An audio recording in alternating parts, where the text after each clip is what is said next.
सोचो, अगर मैं तुमसे कहूं कि जिस सक्सेस के लिए तुम दिन रात मेहनत कर रहे हो, मनी, प्रमोशंस, लग्जरी और स्टेटस, वो सब मिलने के बाद भी तुम अंदर से कंप्लीटली एम्प्टी फील कर सकते हो। यही पावरफुल मैसेज देती है the monk who sold his Ferrari by Robin Sharma. ये कहानी है जूलियन मेंटल की। एक वर्ल्ड क्लास लॉयर, उसके पास सब कुछ था, पैसा, नाम, लग्जूरियस लाइफस्टाइल और एक स्टनिंग फेरारी। लोग उसकी लाइफ देखकर इंस्पायर होते थे, लेकिन सच कुछ और था। बाहर से सक्सेसफुल दिखने वाला जूलियन अंदर से स्ट्रेस, प्रेशर और लोनलीनेस के बोझ के नीचे टूट चुका था। फिर एक दिन कोर्टरूम के बीच आर्ग्यूमेंट करते करते उसे हार्ट अटैक आ जाता है। उस पल उसे एहसास होता है कि वो सिर्फ करियर बना रहा था, लाइफ नहीं जी रहा था। हार्ट अटैक के बाद जूलियन एक ऐसा डिसीजन लेता है जो सबको शॉक कर देता है। वो अपनी फेरारी बेच देता है, अपनी लग्जरी लाइफ छोड़ देता है और हिमालय की तरफ निकल पड़ता है, एक ऐसी चीज की तलाश में जो पैसे से कभी नहीं खरीदी जा सकती, इनर पीस।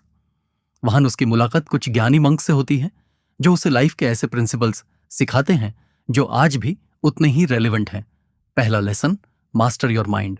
तुम्हारी लाइफ की क्वालिटी तुम्हारे थॉट्स की क्वालिटी पर डिपेंड करती है। अगर माइंड डिसिप्लिन्ड है तो इम्पॉसिबल भी पॉसिबल लगने लगता है। दूसरा लेसन, फाइंड योर पर्पस। सिर्फ सक्सेसफुल बनना इनफ नहीं है। अगर तुम्हें पता ही नहीं कि तुम किस वजह से जी रहे हो तो सक्सेस भी एक दिन मीनिंगलेस लगने लगेगी। तीसरा lesson, keep learning every day. रोज कुछ नया पढ़ो, रोज कुछ नया सीखो। छोटे छोटे इंप्रूवमेंट्स ही फ्यूचर में एक्स्ट्रा ऑर्डिनरी रिजल्ट्स बनाते हैं। चौथा लेसन, रिस्पेक्ट टाइम। मनी खोकर वापस कमाया जा सकता है, लेकिन एक बार निकल गया वक्त कभी लौटकर नहीं आता। इसलिए अपनी प्रायोरिटीज समझकर जीना सीखो। पांचवा lesson, live in the present. Past सिर्फ एक मेमोरी है, फ्यूचर सिर्फ एक पॉसिबिलिटी है, रियल लाइफ सिर्फ इसी मोमेंट में चल रही है। छठा लेसन, सर्व अदर्स। असली हैप्पीनेस सिर्फ अचीवमेंट से नहीं मिलती। जब तुम किसी और की लाइफ बेटर बनाते हो तब तुम खुद भी अंदर से रिचर बन जाते हो। और सातवां लेसन, बिल्ड डिसिप्लिन। मोटिवेशन कुछ दिन चलती है, डिसिप्लिन पूरी जिंदगी चलती है। तुम्हारी डेली हैबिट्स ही तुम्हारी डेस्टिनी लिखती हैं।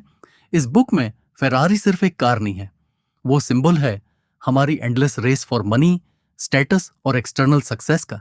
और मंक रिप्रेजेंट करता है वो इंसान जो अपने अंदर की शांति, विजडम और पर्पस को डिस्कवर कर लेता है। सबसे बड़ी बात, अपनी लाइफ बदलने के लिए किसी क्राइसिस का वेट मत करो। ऐसी लाइफ बनाओ जहां सक्सेस और पीस एक साथ चल सकें।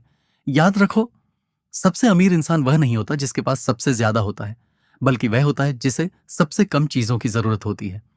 अगर इस बुक ने आपको एक नया पर्सपेक्टिव दिया है तो एक बात हमेशा याद रखिए, आपकी सबसे बड़ी इन्वेस्टमेंट आपका बैंक बैलेंस नहीं, आपका माइंड है। और जब आप अपने माइंड में इन्वेस्ट करते हैं तब पूरी जिंदगी बदलना शुरू हो जाती है।